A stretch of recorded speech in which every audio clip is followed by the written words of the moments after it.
Serious people who did a long time, 5 years plus, in prison. What was your biggest shock of the outside world?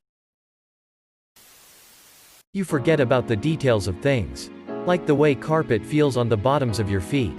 What it feels like to shower completely alone and without flip-flops on. In prison you have a certain number of smells that you're exposed to every day. Think of them as the first page in a book. But when you get out you have the rest of the book available. It's a lot to take in all at once. With social media and everything. There's the acknowledgement of the passage of time. When I got locked up I left a lot of friends and family behind and did 3 years on my own. No visitors. No calls. No mail. When I got out it was a trip to get on Facebook and Instagram and see how everyone I was ever close to had moved on with their lives. Having kids. Getting married. Getting fat. Losing weight. Starting and quitting jobs. Falling out with each other. Some even passing away. People think about a prisoner doing time but don't understand that the time does them. You are frozen in it. While you're stuck in a constant loop of the same day every day. The rest of the world moves on without you. When you get home, you feel left behind. It's an anxious panic to catch up after that. I did 6 years. My biggest shock was finding out you can't do much of anything without a smartphone. Companies don't even do paper applications anymore. Just money in general. You have no idea how to handle money. That takes a little time to get used to. For my cousin, it was the Game Boy Advance. This was a while ago, 2006 or so. My cousin, who'd been in prison for about 10 to 15 years, was finally getting out, so me and a bunch of the family went to pick him up. Then go get breakfast at some diner. I was just a little kid at the time, so I was playing with my Game Boy Advance while we were at the restaurant. I'll never forget how much the game I was playing blew my cousin's mind. He saw it and immediately said, "Holy shit. What is that? Look at those graphics. Oh my god. That's insane." His sister, "Are you seeing this shit?" To me, it was just some meh Star Wars game. But to my cousin, it was the future. It's actually through video games that me and him bonded a lot. I would tell him about or show him new stuff in the gaming industry and he would tell me stories about the games he would play. Growing up, my brother served a little over 3 years, but the morning we picked him up we stopped by a grocery store to let him grab some snacks. He's walking back to the car with this stunned look on his face, and finally as he gets to us he goes, "I felt like I was on an acid trip. I haven't seen that many colors in so long. I need to sit down." I have done 5+ years in prison. I was mostly amazed by smart TVs. With Netflix and browsers directly in the TV. And the 4 grams internet speeds blew my mind as well. I work in jail, but when talking to a lifer who was about to go out on parole, I tried explaining smartphones, which blew his mind. Then I described Pokemon Go and he thought I was just messing with him. He got angry that I would make shit up. I wonder if he's running around playing Pokemon Go now. My father was incarcerated from 2003 to 2016, and the biggest shock for him was technology and how much McDonald's has raised prices. LMAO. Just got out. Weirdest thing was seeing all these damn scooters laying everywhere. My father was a counselor in a state prison for 12+ years. He told me the inmates would often talk about wanting to feel their body submerged in water. Taking a bath, swim, etc. There are only showers, so that feeling up being weightless, floating, submerged was something these men would fantasize about. This is so sad and something I've never considered about incarceration. There's something so innocent and innately human about the desire to jump in a river on a hot day or to take a warm bath in the middle of winter. I also wonder if an increased desire to feel their body submerged is because it's sort of a freeing sensation, which is opposite to the reality of their lives in prison. I interned at a private criminal defense firm. The most notable shock of any of our released clients had to be one man who in prison for 16 years, odd amount because he was paroled as part of plea deal. He had a daughter who was just a child at the time he was incarcerated. And when he got out, she had just had a baby. His first grandchild. She didn't tell him about the pregnancy beforehand. She wanted it to be a surprise upon his release. I wasn't there when our old client met his newest family member or his now adult daughter. But when he came in a few months later, He still couldn't talk about the new baby without crying happy tears. He had a picture in his wallet of his daughter when she was little he brought with him to prison. And showed us the new picture of his grandchild he keeps with it now. I know a guy who did 2 to 3 years I think, and I worked construction with him.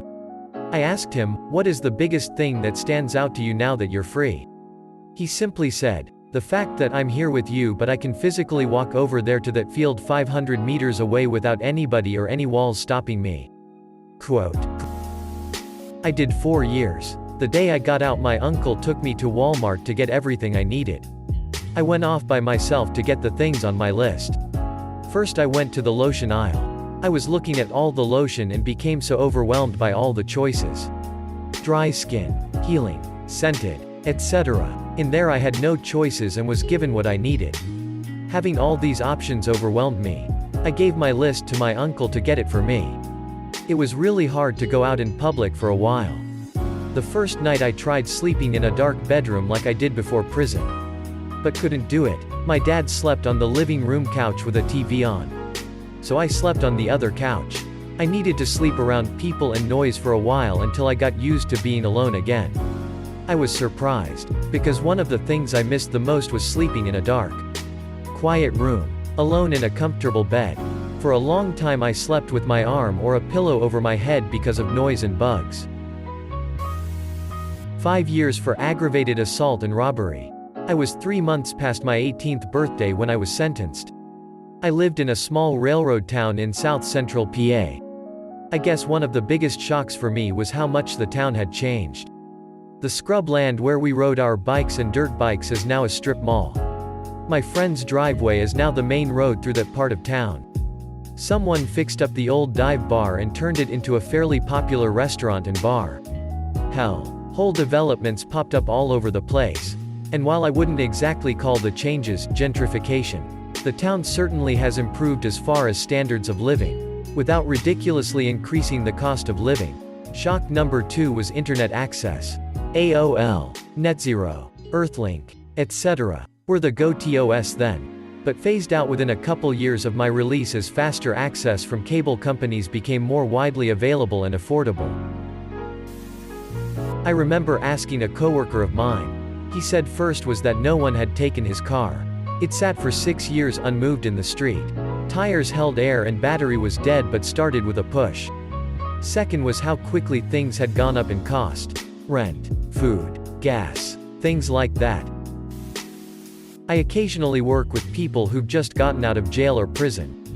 And if it's a longer stay, a weird thing I've noticed is how often they are enamored of things like Spotify. Like once a guy had just gotten out after 10 years and the first thing he wanted to do was get Spotify set up. He tried to connect through Facebook but couldn't remember his password. In all though, people getting out of jail are doing so much work to catch up. It's really distressing how little societal support there is if you don't have family to take you in. I was in for robbery too, mandatory minimum of 5 years.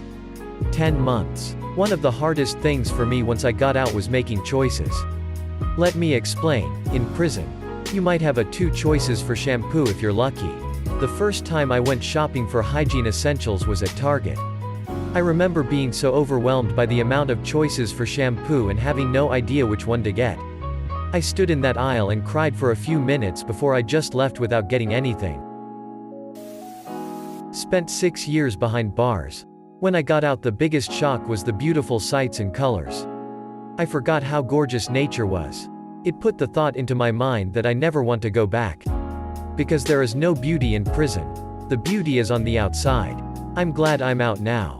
And every day still take in the amazing outside world for what it is.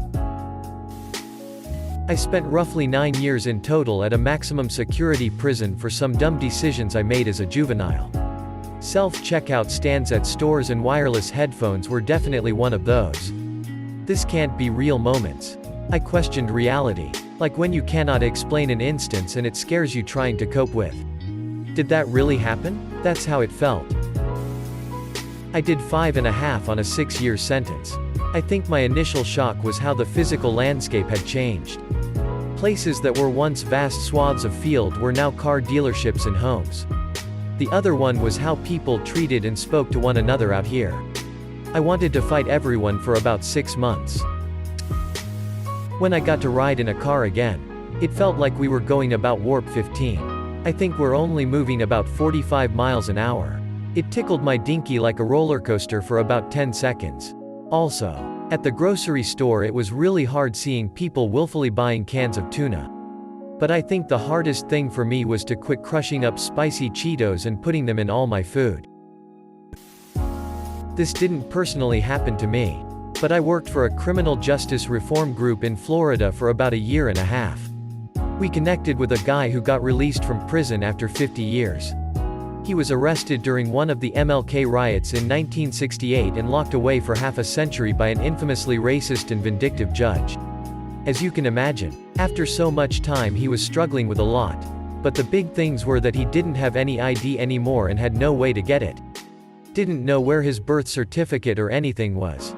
He said, "It's like I don't even exist anymore." Single quote. There was this older guy who used to drive a forklift for me. He had done 10 years for manslaughter. I never got the full details because he was a good guy and a great worker. So I didn't care. He went in his early 20s and came out in his 30s. So by the time I knew him, his prison days were already 20 years in the past. So apparently, he went in and his eyesight was bad all his life. But he was too poor to go see someone about it. His eyes were never checked, and so basically by the time he got out, his eyes were completely shot and he couldn't see well at all. The halfway house he was in paid for him to see an eye doctor and he got new glasses that fixed his vision. He recalled to me that it was such an amazing thing to see leaves on trees. He said the world was all pretty much splotches and to see detail like that blew his mind. I knew a guy who went in around 2005, I want to say. Got out a few years later and we were driving around. He kept pointing to people on the street asking, "What are those?" This was downtown Seattle at the height of hipsters. That was a difficult thing to explain. Ended up with, "The new goths" as a best translation. Writing this for a friend as he doesn't have his own Reddit account, so please understand this as not my story. Friend served 11 years in prison for armed robbery and not having a permit for a weapon. He wasn't sentenced with this but admitted to me he had assaulted one of the officers first on scene.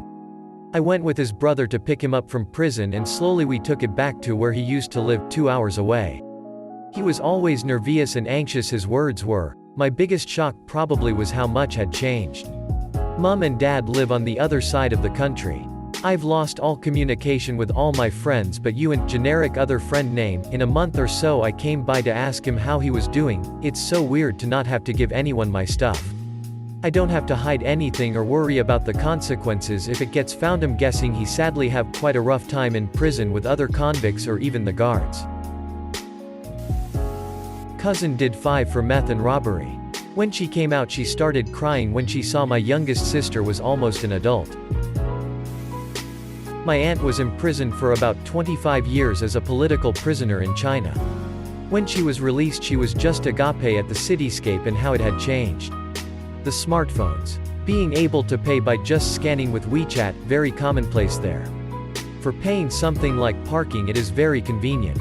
All the cars. The fashion everyone wears now compared to her closet of clothes she had before being taken away so suddenly, literally. She was kidnapped from my mom's family in broad daylight. Unannounced. In the end she took it all in much better than we all had expected. Right before the pandemic, she had just finished a 3-month vacation in Guilin with my other aunts.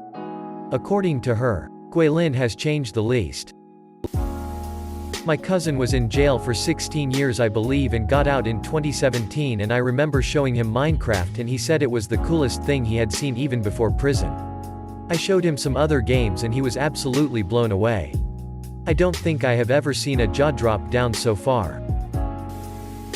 I met a dude who had just gotten out of prison after 15 years. He said that his immediate shock was just seeing color. He said that everything in the joint was gray looking. He went to Walmart and was overwhelmed by all the colors he had not seen in 15 years. I was in charge of helping guys in a halfway house find housing and jobs. There was this 73-year-old man who had been in for a long time, I forgot how long but it was definitely over 10 years. Anyways, I have to give it to this guy because he was on it with finding a job even though he had already had VA assistance set up. A difficulty he was having is how you are almost required to have a cell phone these days. I remember him getting frustrated because he saw a job posting on a bulletin board but it didn't even have a phone number to call. It was one of those, text, word here, to 30,401 now, deals to schedule something. A friend of mine was in prison from age 16 to 32. And he said the biggest hurdle to overcome was trying to learn how to date and have healthy relationships without going through the process of dating during adolescence and early adulthood. He had to learn to meet his partners where they were at and to understand that the women his age often had relationship experiences that they carried with them. Positive and negative, that would impact them in their current relationships. He couldn't relate because he didn't have that baggage. So he had to learn it through them rather than by his own experience. He also strongly advocates for the need for comprehensive sex education and education about healthy relationships in juvenile detention and prison.